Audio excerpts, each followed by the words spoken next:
Summer special juice இன்றைக்கி ABC juice போடலாம். Apple carrot beetroot எடுத்து ஆப்பிள் கேரட் பீட்ரூட்டை தோல் சீவி எடுத்துக்கலாம். முன்னாடிலாம் ஆப்பிள் தோலோடு சாப்பிட்டா ஸ்ட்ரென்த்துன்னு சொல்லுவாங்க. இப்போ மேலே கலருக்காக மெழுகு ஆட் பண்ணுறாங்கன்னு தோலை சீவிட்டு சாப்பிட சொல்கிறாங்க. நான் இன்றைக்கி ஒரு ஆள் குடிக்கிற அளவுக்கு ஜூஸ் போட போகிறேன். அதுக்கு பாதி ஆப்பிள் பாதி பீட்ரூட் ஸ்மால் சைஸ் கேரட் எடுத்திருக்கேன். ஃபஸ்ட்டு மிக்சி ஜாரில் கட் பண்ண ஆப்பிள் போட்டு லைட்டாக பால் ஊற்றி அரைச்சி ஊற்றிக்கலாம். அதே ஜாரில் கட் பண்ண பீட்ரூட் கேரட் பால் ஒரு ஏலக்காய் ஒரு ஸ்பூன் நாட்டு சர்க்கரை சேர்த்து நல்லா ஃபைனாக அரைச்சிக்கலாம். பீட்ரூட்டை ராவா குடிக்கிறதுனால அந்த ஸ்மெல் சில பேருக்கு பிடிக்காது.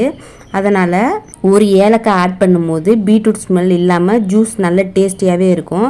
இப்போ அரைச்ச விழுதை ஆப்பிளில் அரைச்சி வச்ச ஜூஸோட கலந்து மிக்ஸ் பண்ணால் ஏபிசி ஜூஸ் ரெடிங்க.